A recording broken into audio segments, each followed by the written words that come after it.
Assalamu alaikum wa rahmatullah, bienvenue à tous. L'univers est si vaste, si majestueux, si profond. Allah a créé tellement de choses que certains se demandent parfois, mais quel est le but de tout cela? Après tout, le système solaire suffit amplement. Et puis, pourquoi l'univers a-t-il des milliards d'années alors que l'homme n'est apparu que récemment? Quelle est la sagesse derrière la création des dinosaures? Quelle est l'utilité des trous noirs? Il y a tellement de questions que l'être humain se pose, qu'il soit croyant ou non croyant. Dans cette vidéo, je vais tenter de vous transmettre quelques-unes de mes réflexions en la matière, en espérant que cela, j'ose espérer, et répondre à quelques questions. Bien entendu, je n'ai pas la prétention d'avoir toutes les réponses, car la connaissance pure et parfaite revient au Créateur. Ne quittez pas, on en parle tout de suite, après la petite intro.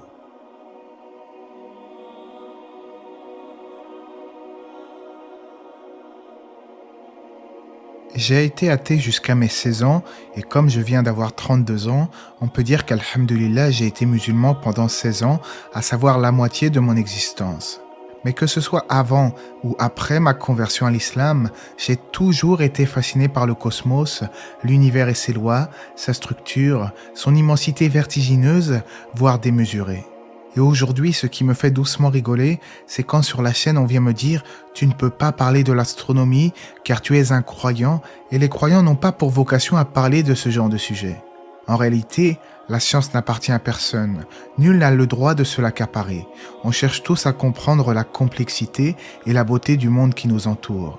Cependant, chacun en tirera ses propres conclusions. Pour ma part, l'univers dans son immensité ne fait qu'augmenter ma foi envers celui que je prie chaque jour et que je glorifie en proclamant « Allahu Akbar, Dieu est le plus grand ». Si l'univers est si vaste, au point où les distances entre les galaxies en deviennent inconcevables pour l'esprit humain, alors qu'en est-il de l'être suprême? En fait, l'univers est un moyen efficace pour réfléchir, méditer, s'émerveiller et se rappeler toute la beauté et la perfection de la création.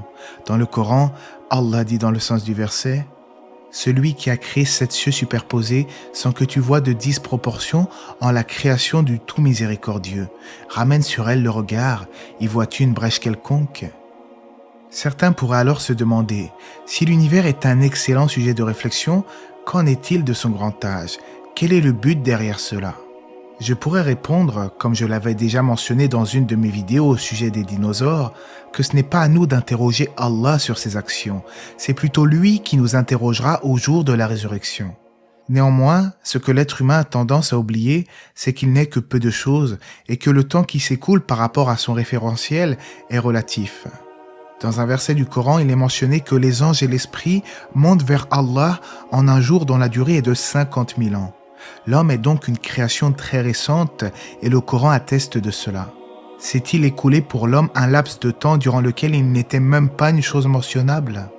De surcroît, il n'est pas exclu que cet univers ne comporte pas d'autres formes de vie humanoïdes, comme je l'avais déjà évoqué dans une vidéo sur les 7 cieux et les 7 terres mentionnées dans le Coran. Si tel est le cas, on pourrait alors se demander si de la vie humaine n'a pas pu proliférer ailleurs dans l'univers, durant par exemple une période où notre planète Terre était foulée par les dinosaures. Bien entendu, il ne s'agit là que de théorie, Allah sait mieux ce qu'il en est véritablement. Quoi qu'il en soit, parfois l'homme arrive à saisir les sagesses qui se cachent derrière les événements ou bien derrière les éléments de la création. S'il y parvient, alors tous les louanges reviennent à Allah. Mais s'il n'y parvient pas, qu'il sache qu'il y a tout de même une sagesse que notre compréhension limitée n'est pas apte à concevoir.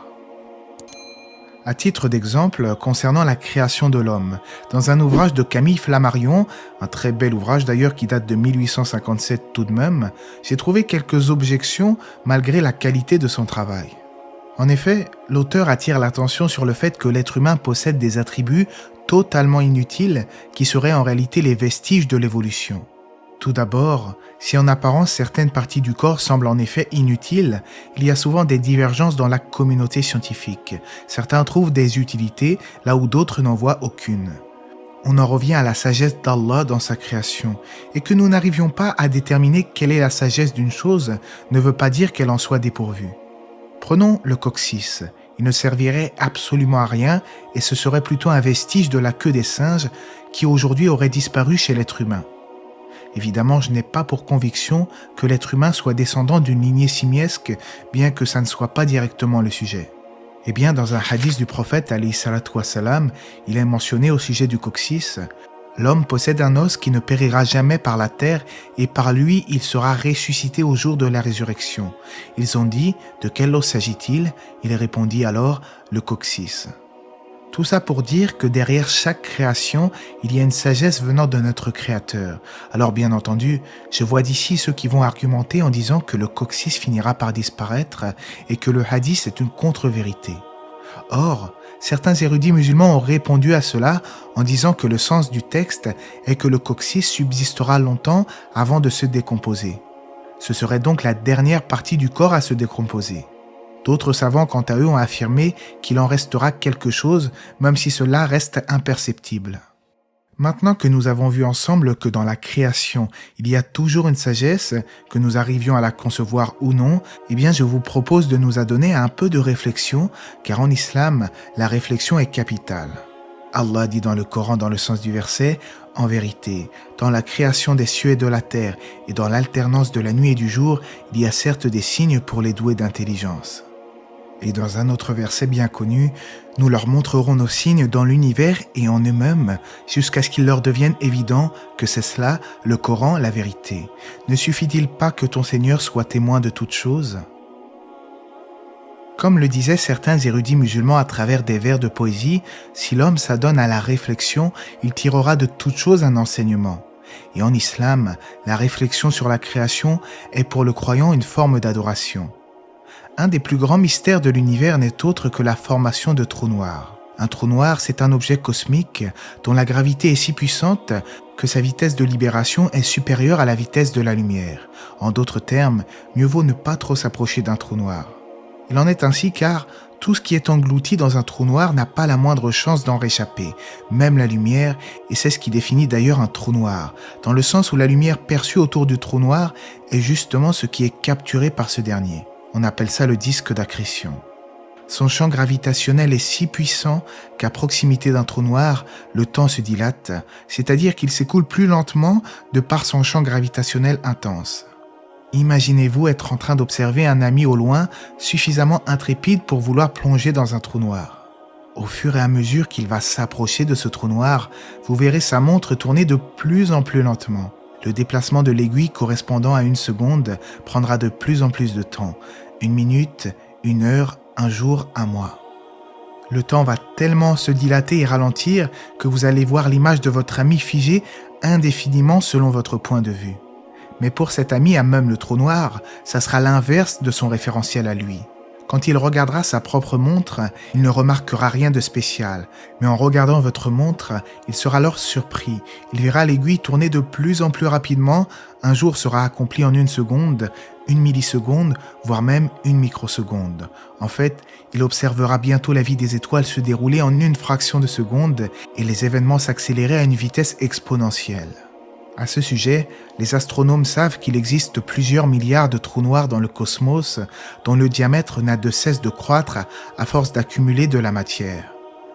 Les plus grands des trous noirs sont appelés trous noirs supermassifs car ils accumulent de la matière depuis des millions d'années et se cachent dans le centre des galaxies, la Voie lactée y compris. Notre propre galaxie, la Voie lactée, comporterait des milliards d'étoiles et de planètes.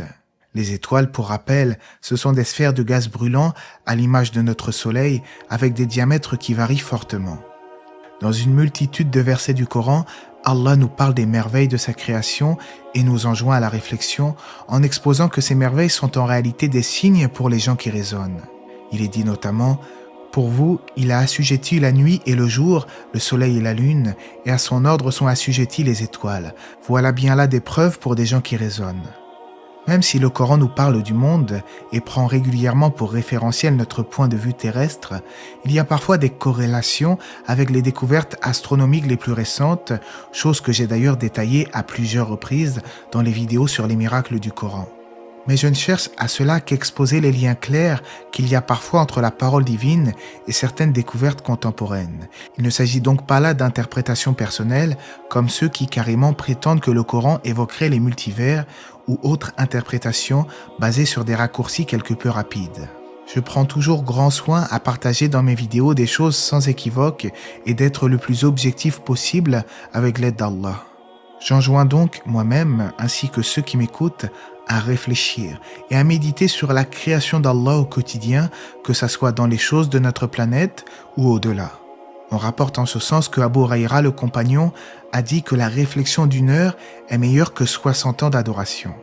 Celui qui réfléchit sur la création au quotidien se rappelle de son Créateur, sa foi augmente et ses actions s'améliorent.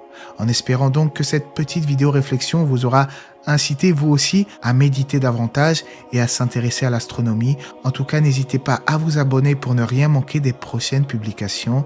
Et Allah sait mieux. Que la paix et les bénédictions d'Allah soient sur le prophète, sa famille et ses compagnons.